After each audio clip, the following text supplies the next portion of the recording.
लगाया 2 झाड़ियों के बाद हमारा इतना आराम है कि भाई हमने 30 साल लगा कि तीसरे झाड़े के बाद पिताजी बोलना भी शुरू कर चुके हैं। बोल नहीं सकते, परेशान है। ये अपने आराम के बारे में ये बता सकते हैं। बताओ जी, आपको कितना क्या आराम है? क्या माता की भाई कहाँ से आए थे? हम नरेले तो आए हैं जी, सोनीपत से नरेले में तो आए हैं। तो ये मेरे पिताजी हैं, इनको गले का कैंसर है। धीरे धीरे जो है गला चौक हो गया था और डॉक्टर ने जो है सांस की नाली डाल दी थी। अगर यह सांस की नाली ना डलती तो जिस दिन सांस की नाली इमरजेंसी में डलवाई थी कोई अपॉइंटमेंट का हिसाब किताब था। दिवाली पर सांस की नाली डली थी, से आवाज भी चली गई। तो एक जिस दिन आड़े पहले झाड़ी वाले दिन आए थे उस दिन नलकी के ऊपर आड़े सोजन होगी थी, गांठ होगी थी। वह सोजन हमने ऐसा लगा था कि भाई मेरे ख्याल तक ना चाहिए के। और महाराज जी ने पहला झाड़ा लगाया था, जब मैंने कहा दीदी बोला भाई 30% आराम आज हो जाएगा। दूसरे झाड़े पे जब हम आए, जब उस टाइम तक वहाँ सोचन थी कोने आड़े और फिर लगने पापा कहीं भी इतना आराम हो रहा है अगर किसी को नहीं बोल नहीं सकते, परेशान है। ये अपने आराम के बारे में ये बता सकते हैं। बताओ जी, आपको कितना क्या आराम है? पूरा आराम है। 2 झाड़े हो चुके हैं हमारा जी कृपा तो माँ चौगान की कृपा से 2 झाड़े हो चुके हैं। आज तीसरा झाड़ा है। आज ईद तो यहाँ भी ये मान के चलोगे 70 से 80% का आराम है हमारा। ये मेरी माता जी हैं, इनको भी कैंसर है जी, इनको गाल ब्लेडर का कैंसर है।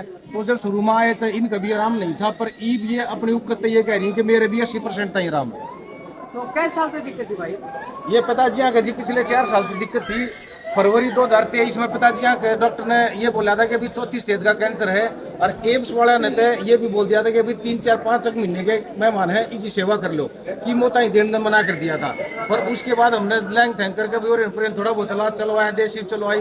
पर ई महाराज जी दोहराए हैं, सारी आस उम्मीद खत्म होने के बाद महाराज जी दोहराए हैं। अड़ धाम आए हैं चौकान माता के धाम में। तो ई महाराज जी हम 2 झाड़े लगाए, 2 झाड़ियों के बाद हमारा इतना आराम है कि भाई हमने 30 साल लगा कि तीसरे झाड़े के बाद पिताजी बोलना भी शुरू कर चुके हैं।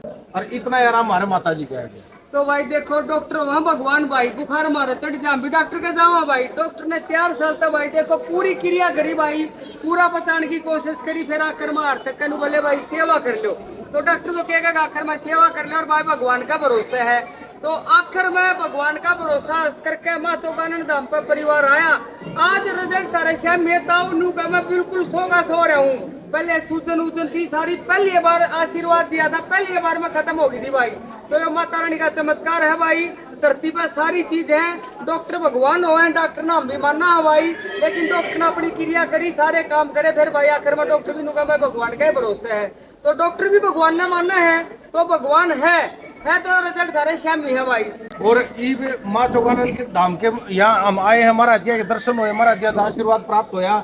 अब हमें ये लगने लग गया कि हाँ सच में जो है किसी ना किसी रूप में परमात्मा जो है हमारे इर्द गिर्द ही घूमता रहता है। हर सजीव वस्तु में परमात्मा का वास होता हो। और हमने तो आज भगवान के दर्शन कर लिए, आप ये मान के चलो। माँ चौगानन धाम की